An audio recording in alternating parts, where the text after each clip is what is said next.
Olá, sejam bem-vindos ao episódio 164 de E o Resto é História, com os animados e animadores Rui Ramos e João Miguel Tavares. Decidimos fazer um programa diferente, porque recebemos uma saraivada de perguntas do ouvinte Nuno Leitão. São 8 perguntas no total, todas à volta do mesmo tema e todas bastante boas. Como não quisemos deixar nenhuma daquelas perguntas de fora, o Rui abraçou o espantoso desafio, inédito no E o Resto é História, portanto nunca viram isto, de responder às 8 perguntas diferentes num único programa. Portanto, vamos ver se ele é homem para isso. Vamos ver. Rui, eu sei que está cheio de energia, fresco que nem uma alface, portanto, voltemos ao ouvinte Nuno Leitão, que teve a simpatia de nos dizer que somos um programa para lá de 5 estrelas, mais de 5 estrelas, e este seu amor por atribuir estrelas justifica-se pelo facto de ele gostar mesmo muito de ver filmes e de séries. Escreveu o Nuno: abundam por aí os filmes e as séries sobre a época medieval, como Guerra dos Tronos, Vikings ou The Last Kingdom, e a pouco e pouco vão se enraizando falsidades que se tornam verdades. Seria possível fazer alguma desconstrução da forma como essa época nos tem sido vendida, atendendo ao seu mediatismo?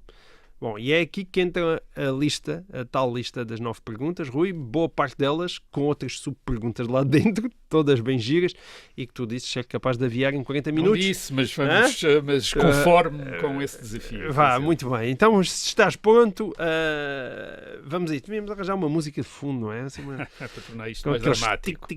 Bom, ok, então vamos a isso. Pergunta número 1. As batalhas na Idade Média juntavam mesmo milhares e milhares de soldados? Era possível alimentar isto? Como? Pois, exatamente.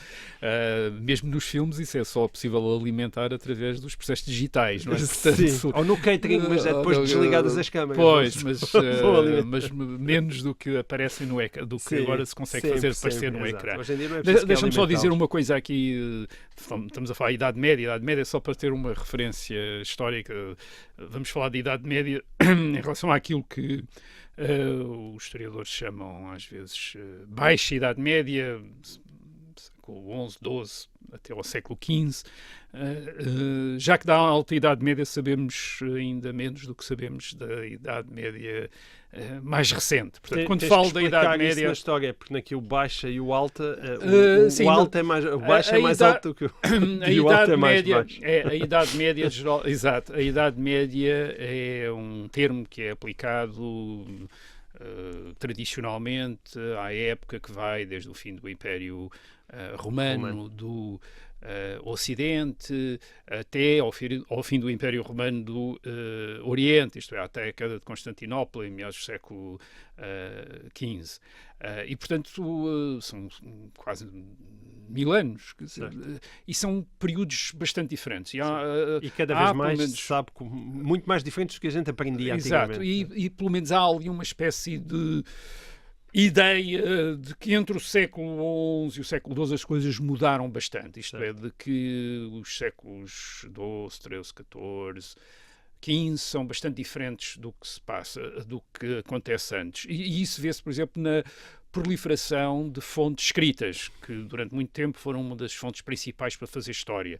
E são muito mais abundantes a partir do século XII do que eram antes. Aliás, a época, o usar, que também é uma expressão que se usa, por exemplo, Idade das Trevas, em inglês Dark Ages, às vezes refere-se não propriamente à ideia de barbaridade, mas pura e simplesmente à escassez de fontes.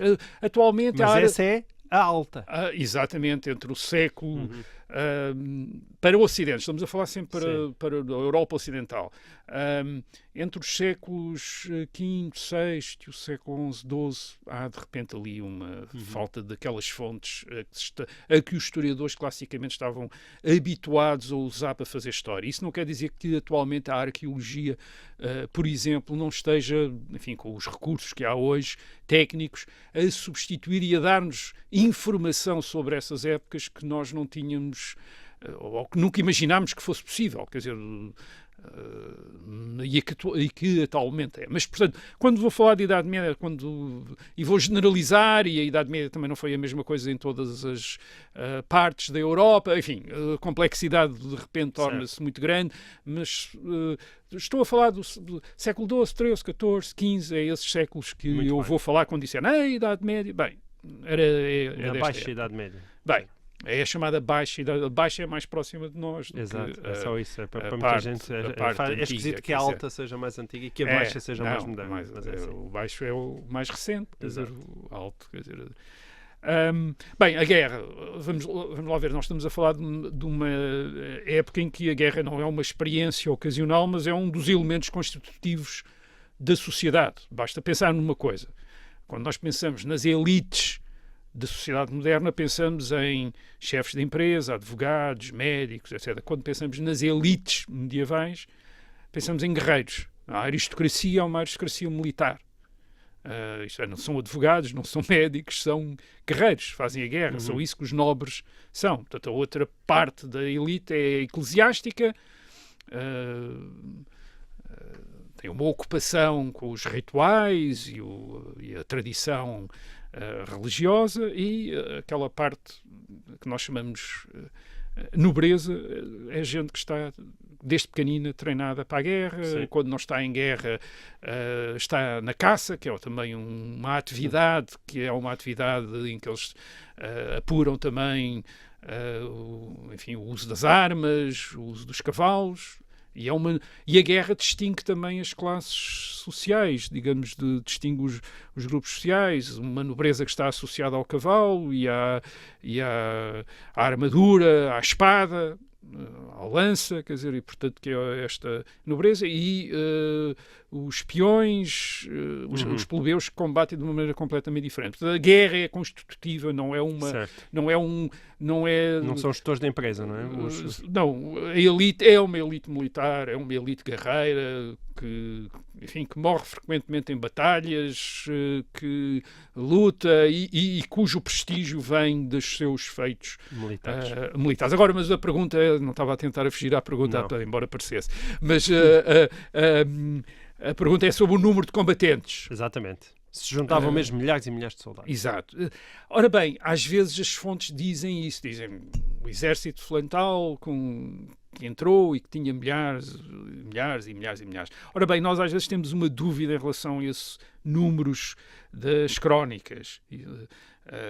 Aliás, em relação à Idade Média e em relação também, por exemplo, às fontes da Antiguidade grega e romana, onde também aparecem números para os exércitos de Júlio César, de Augusto, de Pompeu, e houve também sempre uma suspeita em relação a esses números. E a suspeita é de que esses números eram usados provavelmente num sentido simbólico. Isto é, para dar a ideia da grandeza de um exército. É um bocadinho como hoje as manifestações. Isto é, os números das manifestações. Que também é 100 mil pessoas na rua a fazer, depois as 100 mil... Eu pensava que ia citar a Bíblia, que onde há muitos números simbólicos e pessoas... Não, há números simbólicos, mas as manifestações...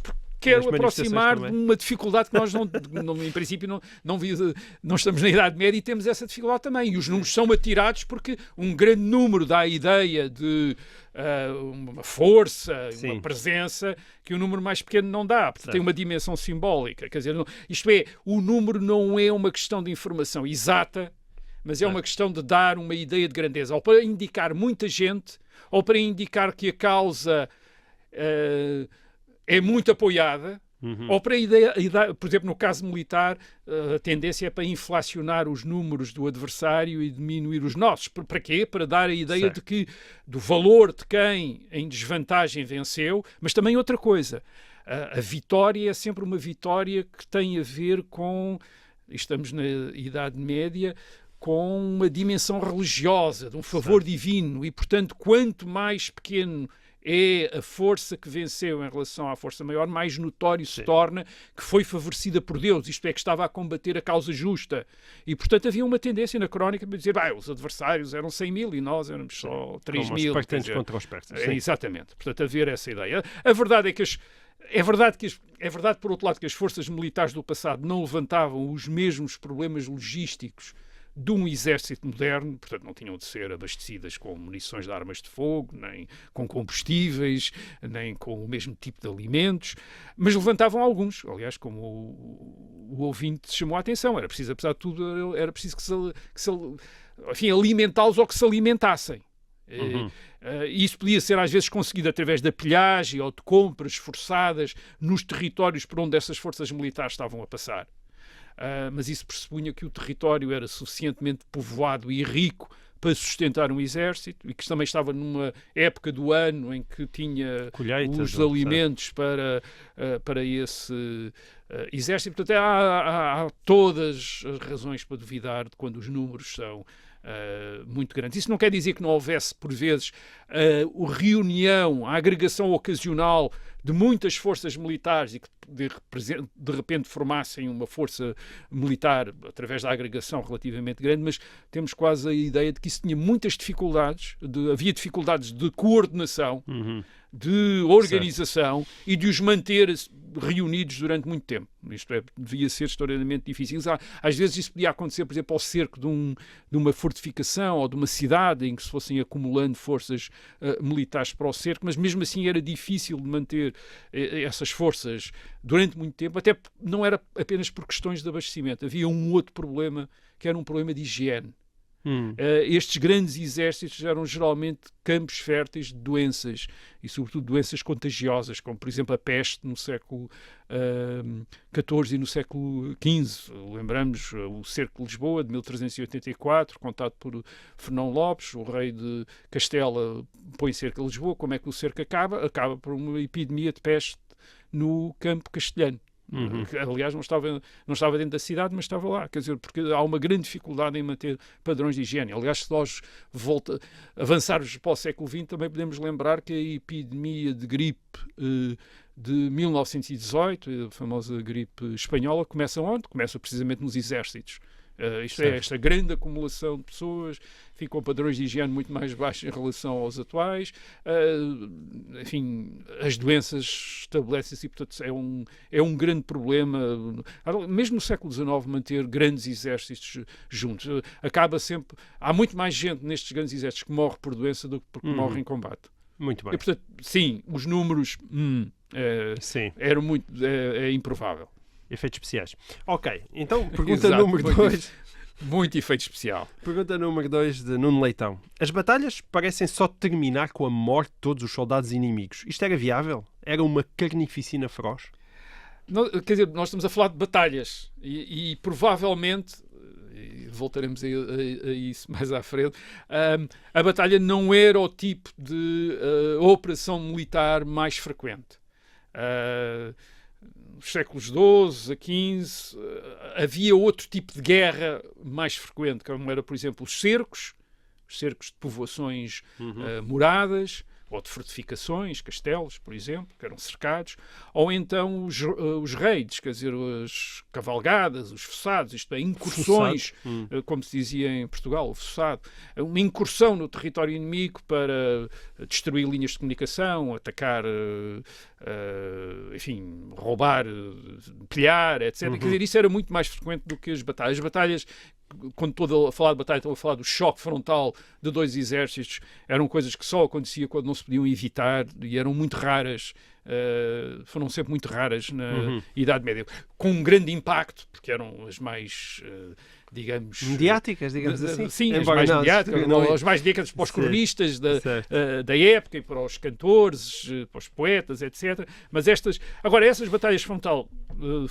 de choque frontal aconteciam, apesar de tudo, de vez em quando aconteciam, mas começavam geralmente com combate à distância, isto é, os exércitos aproximavam-se e primeiro nós temos a ideia aliás é uma das coisas que nos dá muito os filmes, quer dizer, isto é, dois exércitos medievais aproximam-se e imediatamente se engalfinham com espadas e punhais, quer dizer, enrolados corpo a corpo, quer dizer, bem, isso acontecia numa fase muito tardia, depois de eles estarem bastante tempo tempo a trocarem setas, pedras, dardos. Portanto, eles tinham a sua artilharia, digamos assim, para enfraquecer o adversário, obrigá-lo a afastar-se. Mesmo quando se aproximavam muito, ainda havia as lanças que permitiam manter uma grande distância. Portanto, o choque, isto é, o envolvimento, aquilo que se chamava, que os historiadores militares chamam, vindo dos termos da época, a mêlée, quer dizer, a mistura.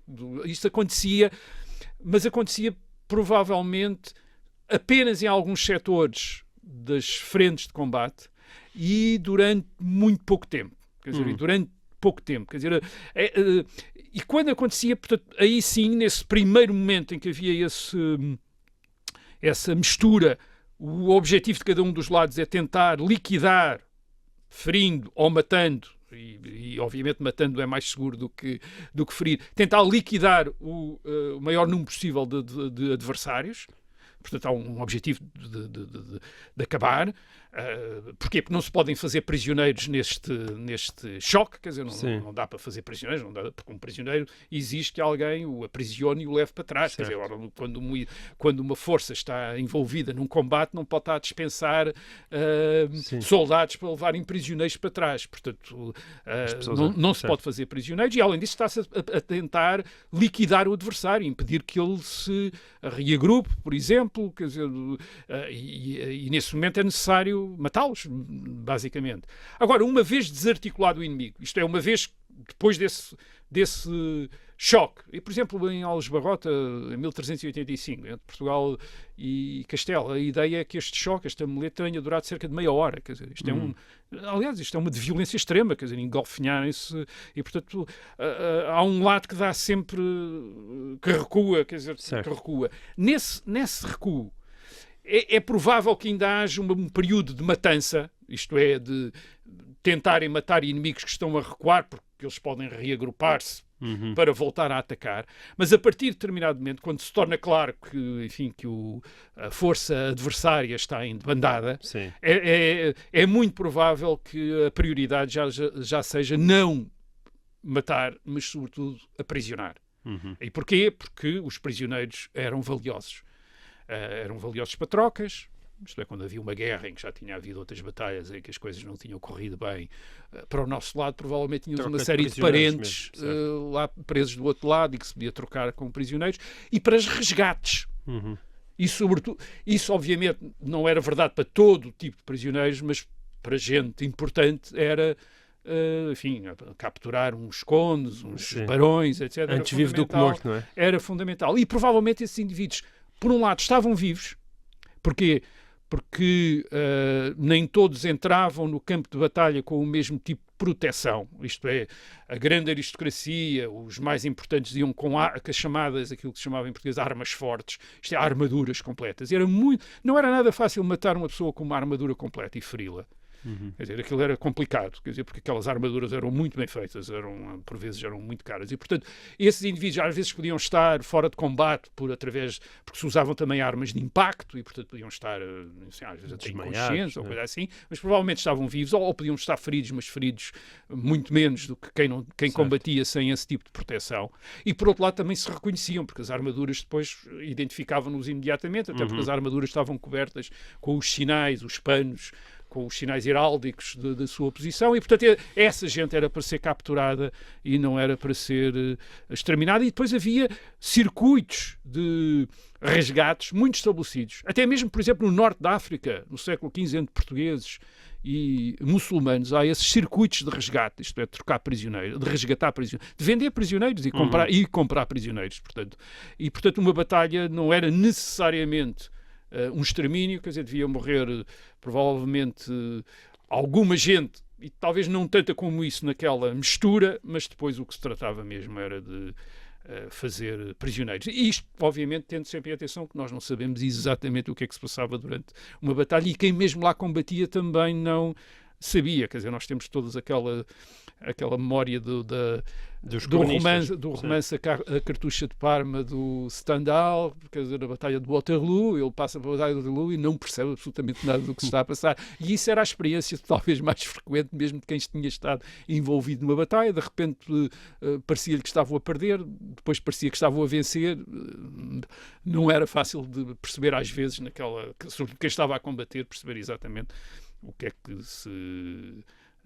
estava a acontecer naquele momento, e portanto os relatos também são às vezes confusos, ou às vezes correspondem também a visões ideais da batalha, porque há tratados desde a antiguidade sobre como é que se deve fazer uma batalha, organizar, etc. E por vezes a posteriori isso é projetado na batalha para dar uma ordem à batalha, isto é, para dar uma espécie de ordenação, para as pessoas perceberem o que é que se estava a passar, e para destacar também os comandantes como grandes... Isto é, aproximar a guerra do jogo de xadrez e dar a ideia da dimensão, digamos, de decisão estratégica, de cálculo, que provavelmente por vezes é mais a posteriori do que enfim, uma espécie de racionalização do que se passou. Os campos de batalha ficavam cobertos de corpos? O que é que acontecia aos mortos? Iam para valas comuns? Eram abandonados assim? E o que acontecia aos soldados feridos? Eram transportados para casa? Bem, o que acontecia aos combatentes feridos ou mortos dependia, obviamente, do lado a que pertenciam, isto é, do lado dos vencedores ou do lado dos vencidos. Os mortos dos vencedores eram geralmente recolhidos, sobretudo se eram figuras importantes, quer para se lhes prestar homenagem, para serem sepultados. Os feridos do lado vencedor também eram recolhidos, tratados. A sua sobrevivência dependeria da gravidade das feridas. A maior parte de uma batalha medieval, as feridas provinha de impactos, como pedras ou martelos de armas, ou de armas cortantes, portanto, ou perfurantes, como lanças, espadas e setas, mas geralmente, provavelmente, não eram feridas tão devastadoras como as feridas das armas de fogo mais tarde. Isto não provocavam, enfim, um corte, era, apesar de tudo, algo diferente de um tiro que por vezes destruía completamente um membro, por exemplo, ao contrário de um corte. E, como eu disse, para quem tinha armadura, para quem tinha proteção, a possibilidade, portanto, de sobreviver a este tipo de combate era grande. Era grande. No caso dos mortos, dos vencidos, eles ficavam inicialmente no campo de batalha, onde eram geralmente despojados de armas, de roupas, enfim, ficavam nus, era assim que aconteciam, eles eram imediatamente despojados de tudo o que tivesse valor. Aliás, fazia parte da guerra, enfim, dos soldados tentarem obter alguma compensação, despojando os soldados vencidos. Reciclagem de material. Sim, e mesmo apropriação de material, roupa. As figuras importantes mortas, quando reconhecidas, também podiam ser recolhidas, que é para obter... Porque os restos mortais também podiam ser resgatados. Ok. Claro, quer dizer, foi assim que o Filipe II comprou os restos mortais, enfim, já estamos a falar do século XVI, do Dom Sebastião em Alcácer Quibir, ou aquilo que era suposto ser os restos mortais do Dom Sebastião, que aliás também é recolhido de acordo com os testemunhos nu também, isto é, despojado de todas as armas e de todas as roupas e vestimentas no campo de batalha. Era o que acontecia a um combatente caído, morto, quer dizer, tiravam-lhe tudo. Ou enfim, há vários casos. Estes mortos nus ficavam geralmente no campo de batalha e depois dependia um bocadinho de onde é que era também o campo de batalha. Se era às vezes próximo de uma povoação, a própria uma cidade, fazia questão de enterrar, quer dizer, porque não podia ter aqueles mortos todos ali a atrair animais e, enfim, odores e riscos. Há uma associação da doença também à corrupção dos corpos. Portanto, provavelmente eram todos juntos, enterrados em valas comuns. Aparentemente é o que acontece em Aljubarrota com os mortos da hoste de Dom João I de Castelo, em 1385, provavelmente terão sido, enfim, aquilo que pensamos. Há umas valas comuns que foram descobertas, uma delas com ossos que pertenciam a cerca de 400 indivíduos, portanto devem ter sido enterrados todos juntos. Os feridos dos vencidos também podiam ser recolhidos e tratados como prisioneiros, mas é muito provável que aí, por exemplo, feridos mais graves fossem liquidados no campo de batalha. Quer dizer, isso é também uma tradição que por vezes existia em alguns exércitos, de haver gente que depois percorreu ao campo de batalha a liquidar aquela gente que não estava bem morta, mas que não tinha possibilidade de sobreviver. E isso às vezes até era entendido como um ato de misericórdia, por vezes, quer dizer, de acabar com a agonia, quer dizer, mas havia... Enfim, isso também era feito no ambiente do saque, quer dizer, de roubar e ir matando aqueles que iam encontrando. Se o ferido estivesse ferido ligeiro ou recuperável, provavelmente seria incluído como prisioneiro, levado e até às vezes tratado também para depois poder ser usado de outra forma. De todas as maneiras que um prisioneiro podia ser usado. Pergunta número 4. Nessas séries parece haver imensas pilhagens, assaltos, assassinatos, etc. Será que os números são exagerados? Como é que isso era compatível com a necessidade de alimentar populações ao longo do ano e com a impossibilidade de se regressar a um sistema de caçadores-recoletores? Pois, o cinema tenta dramatizar e a Idade Média é uma época que permite acentuar aqueles aspectos dramáticos, bárbaros, animalescos quase, para criar esse...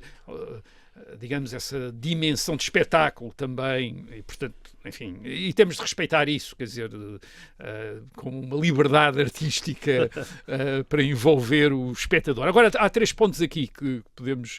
Em primeiro lugar, a guerra por volta do século XI, quer dizer, portanto, numa fase inicial desta Idade Média de que estamos aqui a falar, é um modo de vida. É um modo de vida de grupos ou de populações, como por exemplo as do norte da Europa, os vikings e os normandos, que fazem expedições até à Europa mais meridional para roubar, ou mesmo das populações, por exemplo, do norte da Península Ibérica, que todos os anos montam expedições ao sul islâmico também para roubar e para... enfim, para pilhar. Portanto, a parte mais, digamos, mais pobre da Europa, uma das suas atividades é pilhar a parte mais rica. E, de facto, aí sim, a guerra consiste em assaltar cidades, assaltar povoações, e os soldados do outro lado aparecem sobretudo como bandidos, a roubar o que podem, a violar, a matar, quer dizer, nessas operações. Isso vai diminuindo com o estabelecimento de poderes militares fortes ao longo do século XII, XIII, XIV e XV, as grandes monarquias centralizadas da Europa Ocidental, que aparecem, a monarquia francesa, depois a monarquia as monarquias ibéricas também. As monarquias ibéricas depois até organizam estas expedições, começam a ser organizadas pelo próprio rei, a tornarem-se centralizadas. Portanto, há uma crescente disciplina da guerra. Isto é, esta classe guerreira na Europa começa a ser disciplinada e a estar ao serviço de reis e, portanto, a já não poder andar à vontade a roubar e a matar e a fazer coisas dentro do continente. Em segundo lugar, temos de tomar em atenção, de facto, que falámos de batalhas e dissemos que as batalhas não são digamos, a forma de choque, de conflito militar mais frequente. As formas mais frequentes são as do cerco, isto é, cerco de cidade, cerco de castelo, cidade morada, castelo, e as devastações. As devastações são muito comuns nos séculos XIV e XV, são muito mais comuns do que as batalhas. Isto é, isso significava, portanto, expedições para destruir, para pilhar territórios do adversário, do senhorio, ou enfim, da entidade, do reino com quem se está em guerra. Isto significava destruição de recursos, mas também ataques à população. E reparem, isto não provinha de um lado bárbaro, mas provinha de uma percepção mais ou menos sofisticada, que aliás era sustentada por tratados militares da antiguidade, de que a força militar de um rei ou de qualquer senhorio territorial dependia da economia e da sociedade que sustentava esse rei e esse senhorio. E, portanto, que a melhor maneira de enfraquecer o poder do inimigo não era pura e simplesmente procurar o exército do inimigo e entrar em choque com ele, e porque uma batalha nunca sabia, uma batalha era algo que nunca sabia como é que ia correr, quer dizer, mesmo o exército grande podia perder. E eles todos conheciam a história e havia casos desses. Portanto, era arriscada. E, portanto, não era uma coisa... Agora, era muito mais segura, tendo-se muitas forças, enviar forças para os territórios do inimigo a destruir e a destruir recursos e a capturar recursos. Portanto, era uma, digamos que, era muito mais lógico, era uma forma mais inteligente de guerra, esta devastação, e, portanto, sim, durante essa devastação, as espelhagens, as violações e os saques deviam ser bastante frequentes. Sim. Por outro lado, a guerra teve sempre mesmo quando é centralizada, quando os reis tomam conta das operações militares, tem sempre uma dimensão de indisciplina bastante grande. E isso tem a ver com as pessoas que fazem a guerra. Por exemplo, no século XV, quando já há estas monarquias e cidades importantes, uma parte dos combatentes são profissionais, são mercenários, digamos assim. São tropas mercenárias, que às vezes vêm até da Suíça, por exemplo, começa a ser uma fonte de mercenários. Estas forças mercenárias, basicamente, eles são soldados profissionais, uma espécie de marginais, quer dizer, de bandidos, quer dizer, armados, que estão ao serviço de reis e de cidades, como no caso da Itália, em que a maior parte das forças que as cidades italianas usam em combates são destes mercenários.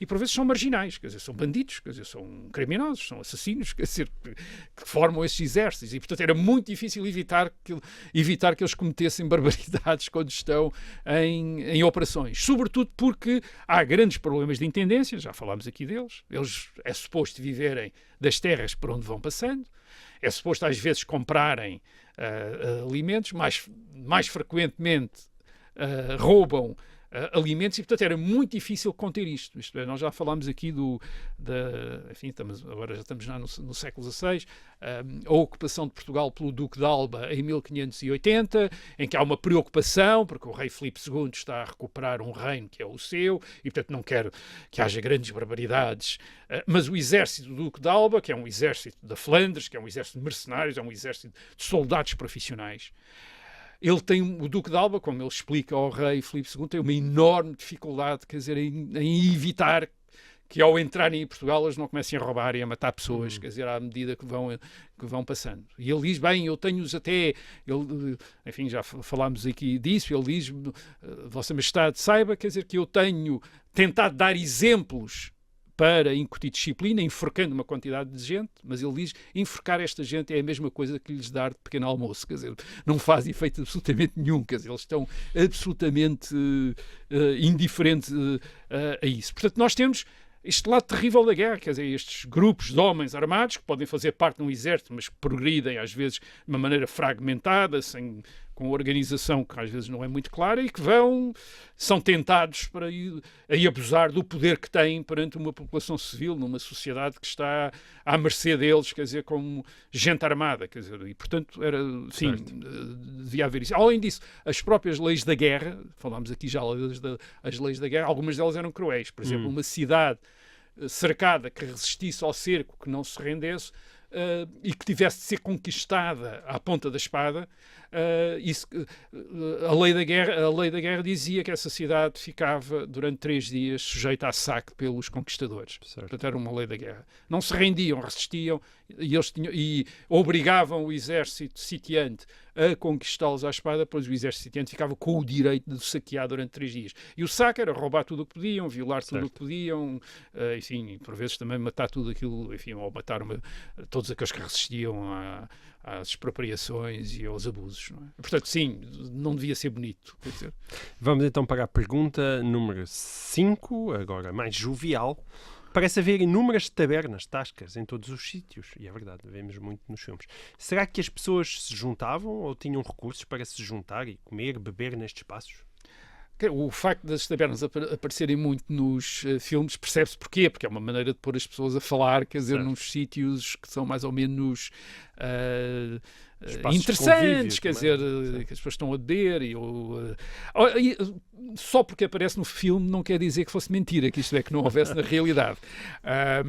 Nós às vezes temos uma dificuldade em imaginar um mundo medieval, às vezes temos uma tendência para o imaginar completamente exótico, muito diferente do nosso, outras vezes percebemos que por vezes há coisas que, sim, enfim, as coisas são diferentes, mas também tem alguma analogia, e aquilo, uma das coisas que temos é as cidades medievais, sim, as cidades medievais, a maior parte delas está cheia de tendas, como se dizia em Lisboa no século XV, isto é, lojas e oficinas que ocupavam geralmente os restos de chão das casas, em determinados sítios, há estudos sobre isso, por exemplo, há um estudo de Iria Gonçalves sobre a propriedade, uma historiadora portuguesa, sobre a propriedade do rei em Lisboa em 1458. Por exemplo, o rei era senhorio de cerca de 36 lojas e oficinas no centro de Lisboa, que pagavam renda ao rei. Portanto, o senhorio era o rei. Quer dizer, só isso dava uma ideia da quantidade de lojas e de oficinas que havia. Nada disto era novo quando vemos Pompeia, a cidade romana de Pompeia, sepultada pelo vulcão. Bem, há imensas lojas, há aquilo que até chamamos restaurantes, que é uma espécie de uma cozinha que vende refeições e bebidas ao balcão, portanto não tem espaço para ter clientes a consumir, mas os clientes consomem ou compram ou consomem ao balcão. Além disso, há fast food, portanto. Fast food, exatamente, aliás, alguns historiadores chamam isso fast food. Há mercados, há feiras, nas aldeias também há um tipo de tabernas, que é as casas das pessoas que destilavam bebidas alcoólicas e as vendiam para consumo. Nas cidades já podiam ser edifícios, essas tabernas, com salas para os clientes beberem e para jogarem. Na Idade Média há muita gente que circula também. Há gente que viaja, talvez mais do que nós pensamos. Há gente que procura trabalho, há gente que faz negócios, isto é, que vende no mercado aquilo que foi produzido num outro território. Há gente que vai em peregrinação religiosa, peregrinações religiosas, e toda essa gente fazia sentido que houvesse uma infraestrutura de alojamento, de restauração, digamos. As pessoas sempre circularam, não é? As pessoas sempre, portanto, provavelmente havia muito mais do que nós pensamos, e Lisboa, portanto, devia ser, ou outra cidade, deviam ser muito mais animadas, e até mesmo algumas povoações rurais também terem as suas tabernas e os seus espaços, ao fim, a gente que vendia bebidas e alimentos para quem passava por lá e precisava de comprar. Ok, portanto dava para beber um copo na época medieval. Muito bem. Pergunta então número 6 do Nuno Leitão. Havia mesmo festas ou as celebrações eram essencialmente religiosas, com procissões e pouco mais? A pergunta é interessante porque, mais uma vez, remete para aquela questão que já aqui falámos várias vezes, que é o que é que nós entendemos por religião. Isto é, nós chamamos hoje religião a um setor muito distinto do resto da atividade social, quer dizer, que tem a ver com as nossas, enfim, com as crenças íntimas de cada um e que está associado a espaços precisos, a templos, à vida privada das famílias e dos indivíduos que se reúnem ali ou em casa fazem as suas orações. Ora bem, nós, quando falamos da religião na Idade Média, a religião compreende então muito daquilo que hoje nós designaríamos como profano. A política é religiosa. A guerra é religiosa, quer dizer, porque a religião é a base da legitimidade política. Isto é uma autoridade que deriva a sua legitimidade do facto de ter de homenagear e respeitar o Deus verdadeiro. Quer dizer, isso justifica que os indivíduos submetam a essa autoridade. A mesma coisa, uma expedição militar que é chefiada por alguém que serve o Deus verdadeiro também é uma guerra justa, e quem combate em nome de um Deus falso, quer dizer, isto é geralmente o Deus dos outros, não é? Que não é o nosso. Portanto, a religião faz parte faz muito mais parte da vida social e estrutura a sociedade como um elemento constitutivo. E da mesma coisa das atividades lúdicas, digamos assim. E, portanto, quando nós dizemos aquilo era tudo religioso, não quer dizer que não fosse divertido, quer dizer, porque uma parte das atividades de divertimento e de prazer também são englobadas nesta religião. Isto é, procissões e romarias que incluem festas, que incluem bailes, o Carnaval, que faz parte do calendário religioso, certo. E é uma festa também, aliás, bastante colorida e bastante transgressiva. E depois, claro, há todo o tipo de festas que são dadas pelo reis ou autoridades de cidades para celebrar acontecimentos. Se o rei se casa, ou um membro da família real se casa, ou um membro da família real nasce, ou se a cidade quer celebrar um acontecimento qualquer, pode dar uma festa, iluminar-se, haver banquetes, bailes, música nas ruas, prática de desportos também, enfim. Portanto, não, aquilo era um mundo talvez mais divertido do do que a gente pensa. Ou não, ou como é filmado, às vezes, quer dizer, também corresponde a esse mundo divertido. Vamos lá, pergunta número 7. O tempo está a contar. Havendo tão poucos recursos e tantas dificuldades em iluminar espaços, a noite era essencialmente um período de reclusão, especialmente no inverno. A noite também já deu bons livros de história. Há ótimos livros de história sobre a questão da noite. E a noite na Idade Média, por exemplo. E, de facto, no inverno, a noite na Europa não é só escura, mas fria. E, portanto, devia ser um momento de ruas e caminhos desertos. Mas, noutras ocasiões, nós sabemos que há tropas que se deslocam durante a noite, com archotes ou ao luar. Há ataques de surpresa durante a noite. Por exemplo, os vikings, por exemplo, enfim, século XI, parece que preferiam atacar durante a noite. Quer dizer, era uma estratégia. Há festas, há procissões noturnas. Também, portanto, sim, havia menos meios para iluminar a noite, portanto, o escuro, as trevas tinham uma presença, sobretudo em noites sem luar, esmagadora, mas isso não quer dizer, e portanto havia menos atividades também por causa disso, mas isso não quer dizer que não houvesse alguma atividade. Aliás, há outra nota, a noite não é a mesma para toda a gente. Por exemplo, há monges e há ordens religiosas que acordam, por vezes de madrugada, às 2 da manhã, para ofícios religiosos que têm de ser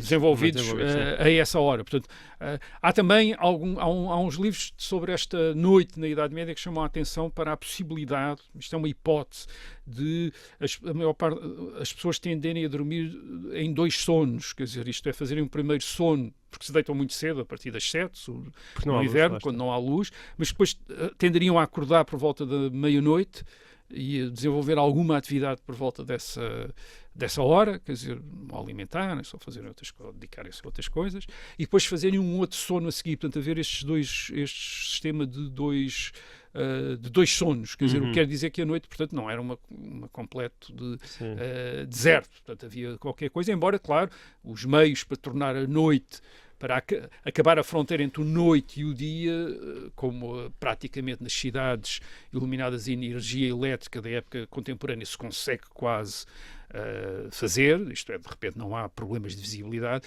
isso não era a mesma coisa nestas cidades medievais e, portanto, a noite devia ser uma experiência bastante diferente daquela que nós temos hoje em dia. Parece haver muita libertinagem, muita liberdade sexual na Idade Média, diz ele. Devemos acreditar nisso? Isso Qual é curioso, o nível de badalhoquice daquela? Porque se nós olharmos para o cinema, há muito mais agora do que havia há 50 anos. E giras que elas eram. Pronto. Quer dizer, isto naqueles filmes clásicos do Robin Hood, quer dizer, não havia, por exemplo... A Lady Marian não estava tão encantadora.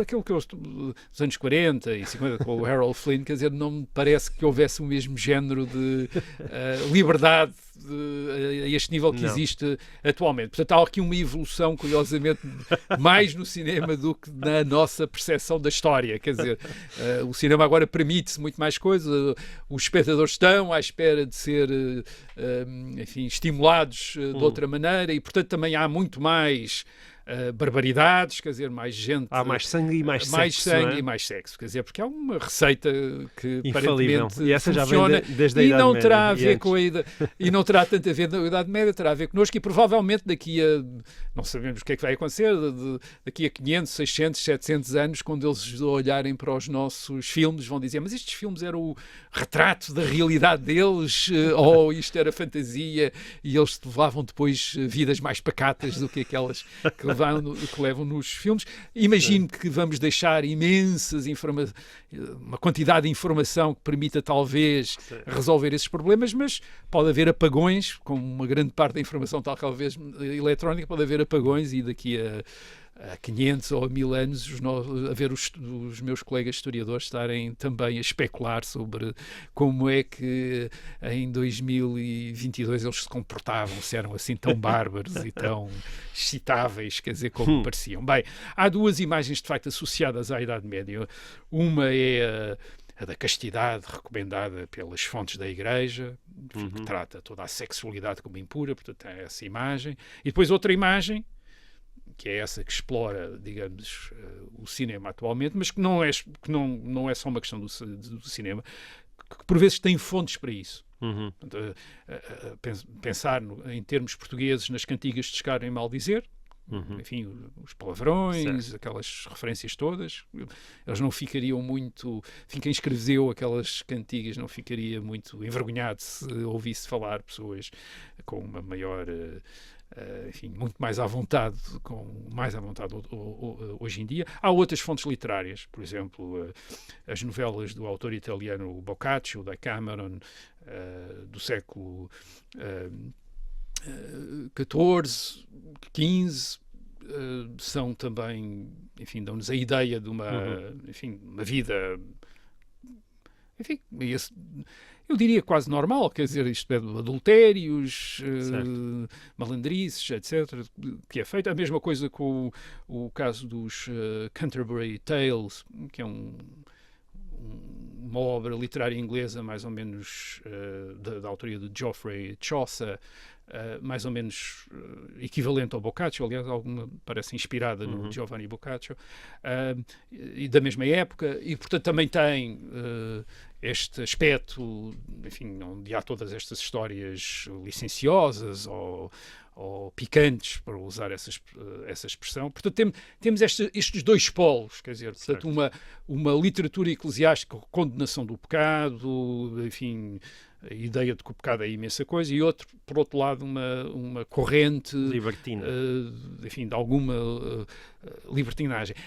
Curiosamente, a ideia aqui é que há quem tende a pensar, ou há uma tendência a pensar que esta imagem do Boccaccio, do Chaucer, correspondia a uma espécie de estado original, primitivo, e que a segunda imagem, a imagem eclesiástica, corresponderia à evolução, isto é, que a Igreja teria ido impondo uma espécie de disciplina cada vez maior nas relações e nos comportamentos dos indivíduos, e, portanto, diminuindo aliás, até pela relação que notamos nas fontes eclesiásticas entre a heresia e o desvio sexual, ou a indisciplina sexual e a heresia. Portanto, uma igreja que está a combater a heresia e que também vê esta licença sexual como uma parte de um comportamento arriscado. Agora, e também podemos pensar nisto como uma espécie de diminuição da liberdade, digamos assim. E aí é que pode estar uma questão que podíamos levantar. Antes de falarmos de repressão, é bom lembrar que um dos elementos, por exemplo, que a Igreja introduz nestes comportamentos, no caso do casamento, introduz e enfatiza muito, enfim, não quer dizer que fosse desconhecido, mas a Igreja medieval enfatiza muito, que é a ideia do consentimento de ambas as partes.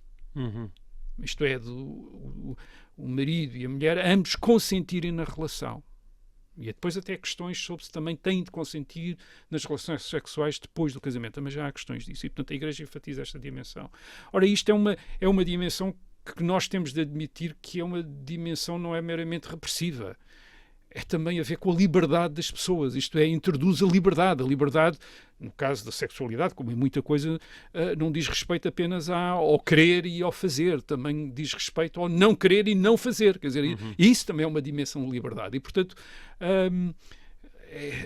é provável que, quer dizer, que possamos dizer que a dimensão religiosa de limitação daquilo que nós podemos chamar libertinagem tenha sido uma dimensão também de constituição de uma dimensão de liberdade sexual, isto é, das pessoas poderem dizer que não e poderem recusar e poderem não estar sujeitas à vontade dos outros e terem eles próprios... no caso das mulheres. E sobretudo, claro, no caso das mulheres. Agora, aquilo que nós sabemos é que provavelmente a situação, portanto, é tão complicada como a de hoje. Portanto, há casamentos, há sexo fora dos casamentos, há prostituição, há bordéis, há prostitutas nas cidades, há casamentos assentes no interesse de ambas as partes e, portanto, mais ou menos decididos politicamente e comercialmente, quase, entre as famílias, e há também o amor cortês, isto é, a paixão, os poetas das cantigas de amor portuguesas, todos apaixonados pelas suas donas, pelas suas senhoras, portanto,